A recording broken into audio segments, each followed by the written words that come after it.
Cognitive strategies are strategies for learners to use to learn successfully. And the one I will be talking about today is inferencing. Students will usually use inferencing when they're reading, typically when they come across a word in a sentence that they don't know and they're trying to figure it out. This is a tool that we can give to our students so that they can infer and apply it all throughout their lives. But specifically when they're reading and they don't understand a word, they can use their background knowledge and clues from the text to figure out the word. Inferencing can be difficult to teach. Students are trained to see what is right in front of them, and so when they have to take that and read between the lines, it kind of becomes difficult. But as I was doing research on this topic, I came across a teacher who had a wonderful way of teaching her students how to use inferencing and then apply it to their own reading. Her lesson plan was that she set up in a separate classroom a scene where her friend went missing, and she set up clues all within the classroom, and then she came back into her classroom to get her students and said, "Oh, you need to come help me find my friend." And so they all went to the next classroom and they had a sheet, and on one side they wrote down the clues, and then on next to it they wrote what the clues meant. This was a great visual for the students to understand how to find the clues within a sentence, and then try to understand what those clues meant to infer, to figure out what the word meant.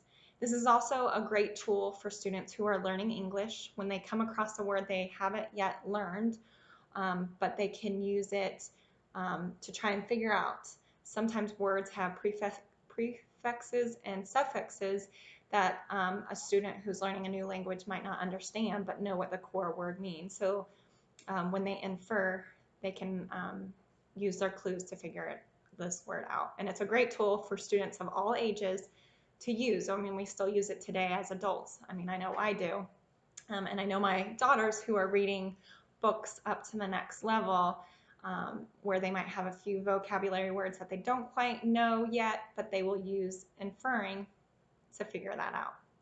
Anyways, going back to the lesson, she came back in and she took her students into the classroom next door to figure out the clues of what happened to her friend. There was footprints on the floor, there was paint on a doorknob, she had a few tables mixed up, flipped over in chairs, and the kids had to be detectives and find the clues and find out what they meant. And then she brought them back into the classroom and they had a discussion about inferring, using the clues again to figure it out. Multiple times being repeated to the students of finding the clues and trying to figure it out, putting it all together, using your background knowledge of what you already know, using clues from the context or using clues from within that scene that she had, putting it together and trying to figure out what happened. I think this is a great strategy. I think it's an important one because, like I said, it's something that even adults and teachers can use today when we're trying to figure something out.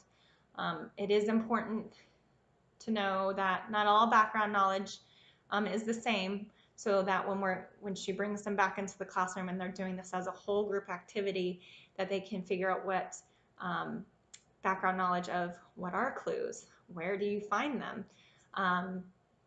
and what do they mean, and in order to everyone has the same idea of how to do inferring and inferencing. So I thought this strategy was great. I will include a sheet that you can use in your own classroom. And I know that this lesson plan is a great tool, and I would love to eventually use it in my future classroom one day on how to teach a cognitive strategy for my students. So I hope you enjoyed it, and I'll see you guys later. Bye.